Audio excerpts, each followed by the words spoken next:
In this video, I'm gonna be reanimating the Berserk 2016 anime, which is one of the worst anime adaptations of all time to what is considered the best manga. And this is me about to find out why it's so horrible. Oh my god! Why did the sword sound like that? Sounded like a fucking frying pan. Look at him, bro. What have they done to you, man? I can actually say with confidence that this is an unforgivable sin. So I'm gonna be challenging myself to reanimate a scene better than the anime, which is made by an entire studio all by myself. And you guys are gonna be the ones who decide whether or not I pulled it off. This is what I'm gonna reanimate.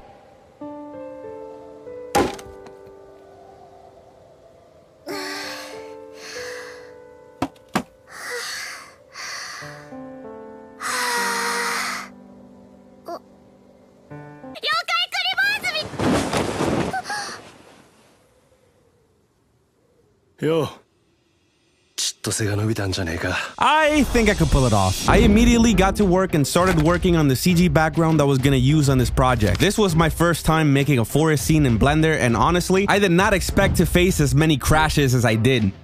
Bruh. I did some digging, and apparently it's because of the number of polygons in the trees. It was actually insane. But either way, I got it done, and I'm impressed with how it came out, especially when you take into account my previous works. I then moved on to planning out the entire animation and storyboard. Since I'm remaking and animating the 2016 anime, I kind of want to take the best aspects from the anime and combine it with the manga to make it a little bit more accurate and a little bit better. I don't think I'll be using the anime much, but let's just pretend I might. By the way, I had a lot of people ask me in my last video what software I used to animate. I use Clip Studio Paint. You guys should check it out. I put a link in the description. It has never failed me. After I finished drawing up the storyboard, I moved all the images into Milanote, who is also the sponsor of today's video. Milanote is a tool designed for organizing creative projects, and I'm going to be using it today to properly organize and plan out this animation. This is the main project board where I laid out the storyboard for both sequences. I also made 2 extra subboards for inspiration. If you were to click on the manga references, I put the panels from the manga of the scene I want to reanimate and did the same thing for the anime references subboard, which will allow me to take the best aspects of the two for inspiration. The cool thing about Milanote is how much freedom you get when organizing your projects due to the numerous ways you could do it. I personally did it by importing the storyboard images into the unsorted tab, made a couple of columns, and dragged the images in there. I also added a little caption in the last image of each column to kind of tell me what it is I'm looking at, or if I have a specific idea in which I want to approach creating said scene, I can easily write it there for later. Doing it this way kept everything organized, neat, and gave me a good visual representation of my project, which really goes a long way. You can even use Milanote's free web extension, Web Clipper, to import images into your boards. For example, you could go to Google Images and you will see the little Milanote icon. You click on it and it saves the images or websites to the board of your choosing. Same thing with articles or anywhere you could find images, really. It's that easy. I chose to do it this way, but there's also over 100 built-in templates that you can choose from for every type of creative project. So if you actually go ahead and make a new board right here, you make a new board, you go into it, in the bottom right, you get greeted with this little pop-up in which you could choose whichever template you want. If you want a mood board, you click on this and you have nice little template. You could go ahead and change the images as you like. Emotion design storyboard, so kind of what I did. I could have just used this template. I'm not gonna lie, it's actually the exact same thing I did. Like, it's dope. It has a lot of really cool templates. Milanote also has a mobile app where you can work on your boards and gather inspiration wherever you go. And if you're working with a team or a client, you can share your work to gather feedback and collaborate with them in real time. Milanote is available for free with no time limit. You can sign up for a free Milanote account using the link in the description and pinned comment. With the plan completely laid out, I started animating. For the first cut, I started off by taking a picture of the approximate angle of the background so I can accurately place Erika in the composition. Okay, I think this kind of looks like the right angle more or less. Let me actually adjust this a little more. Oh yeah, this is perfect. Oh yeah, this is...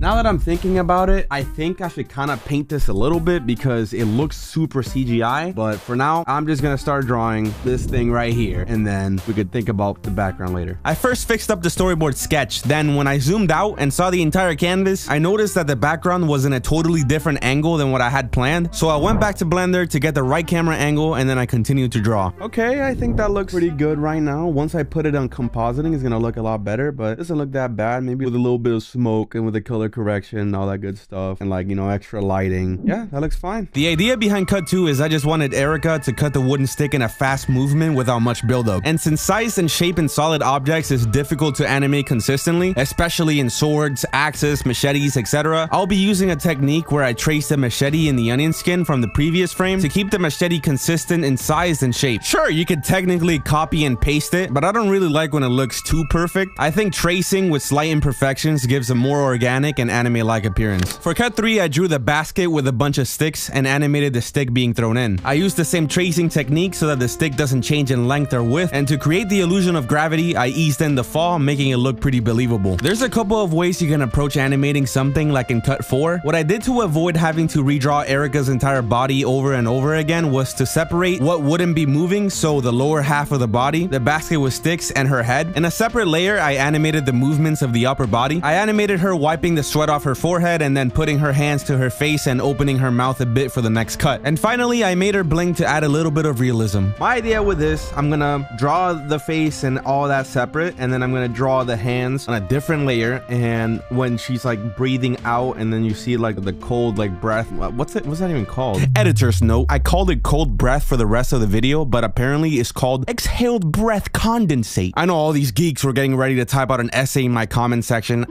Actually it's exhaled breath condensate. I don't care. I'm gonna export that, put that in After Effects, and I'm gonna move it so I don't have to like animate like her head moving, and then I'm gonna export the hands in a different layer. I'm getting confused just talking about it. You'll see what I'm talking about. So I did just that. I originally animated the blink without an in-between frame when she first closed her eyes, but I didn't like how it looked, so I added a couple of frames in between to make the blink slower, and I matched up her mouth opening the same way. This creates the movement of breathing in and breathing out that I wanted. The rest, like I mentioned, is gonna be handled in the compositing. Cut 6 was next, and in the anime, you can't even see the snow falling on her nose. Like, yeah, if you're paying attention, but it kind of just lands there and disappears instantly. Whereas in the manga, you can clearly see it. It's right there. This cut features a simple head looking up movement. I was originally gonna make her blink, but I feel as if I made her blink a couple of times already, so I thought it wouldn't be necessary for this cut. Then I noticed that the hands I drew weren't quite right, so I just kept on redrawing them, but I just couldn't get it right. So to make my life easier, I pulled out a 3D model from Clip Studio Paint's assets, and I properly positioned it, which allowed me to draw the hand in the perfect angle. Thank God for technology, honestly, because what the f. I then animated the snow falling on her nose and added it to every frame afterwards. Then I moved on to cut 7, which is the final cut of this sequence, and it's just a still frame. I kind of drew her mouth a little too open because I was trying to make it look like the manga. It actually looks terrible, so I came back later and changed it. And just like that, the animation for sequence 1 was done. But as I was looking back at the animation cuts I made, I couldn't help but realize how even though Berserk 2016 does not look good in anime standards, I feel as if it looks more polished than my own work. I don't know, man. I don't know if it's just my mind playing tricks, kind of like how you see yourself as less attractive when you look in the mirror and other people see you as like 20% more attractive. I don't know. I'm having a little bit of doubt in myself, but it's okay. I just gotta keep on moving forward. I don't know if I can actually make it better than the original, but I'm just gonna focus on making it the best I can, and you know, at the end of the day, it's all right. I gotta keep it going. So I then moved on to the second sequence, and the first thing I did for cut 1 was more or less sketch out the basic shapes of the entire animation. After I did that, I drew all of Erica's features, the clothing, etc. Finally, I cleaned up the animation, colored it in, and shaded it. The second cut features a cinematic zoom out. I started off by drawing full body images of both Guts and Erica, and since I want to make a cool cinematic zoom out with the camera moving and stuff, I went into Blender, went to preferences, and enabled import images as planes. I then imported both PNGs and placed them where I wanted them to be. Finally, I keyframed the camera zoom out animation and added depth of field with the focus being on Guts, so everything else looks slightly blurred out. Bro, after I do the compositing on this shot, it's actually gonna look so good. Oh my god. Cut 3 is basically just a drawing of a really detailed eye. You know, the inspiration for this is obviously Attack on Titan. I think it adds a lot to the subtle fear that Erica felt when she first saw Guts. By the way, I made all the details on the eye with a hairbrush I downloaded from the Clip Studio Asset Store thing. It surprisingly works really well. For the final cut, I went straight to the cleanup. I basically used the storyboard as the sketch, and then I just animated the mouth from there. I then added shading and a bit of dirt on his face because prior to this, he was in a huge battle, which the anime fails to emphasize, but you know, that's expected at this point. After that, all the animating was done, and it was time to move on to the compositing. Since the background here looks too out of place, I duplicated the background layer, added some camera lens blur, and masked it out so it's only behind Erica, which gives this shot a lot more depth. I then added a smoke overlay to make it look like there's fog in the environment, and finally I added a light source and a lens flare on the machete. I did the same thing for the background of Cut 2. I used this OLM Color Key plugin, which helped me separate the colors and allowed me to add this cool, sort of shadowy look to the edges of the character, which adds more three-dimensionality and makes it more interesting to look at. If you were to go ahead and pretty much watch any anime in 2024, you'll see the same exact effect. And now you won't be able to unsee it. The last thing I did was I had the lens flare of the machete get really bright on impact and then added a subtle camera shake.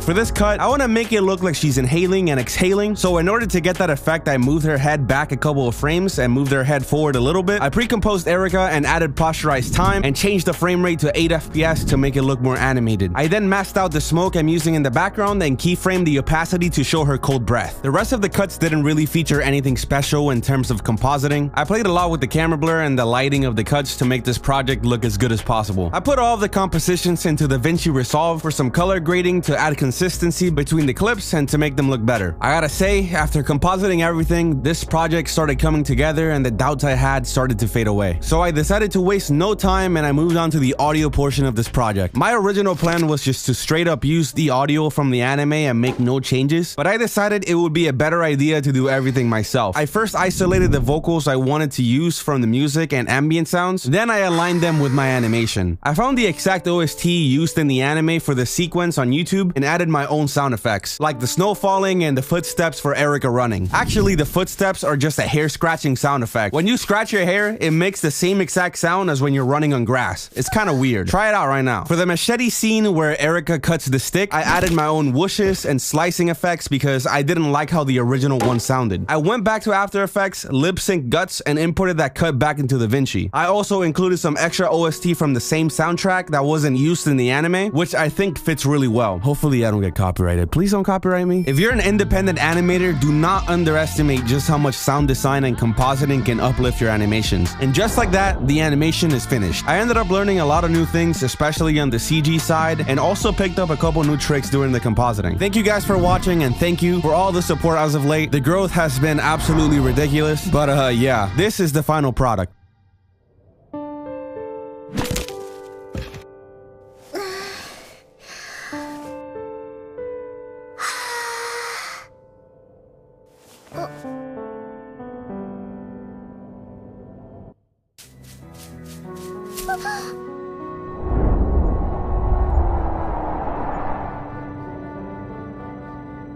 よう、ちっと背が伸びたんじゃねえか。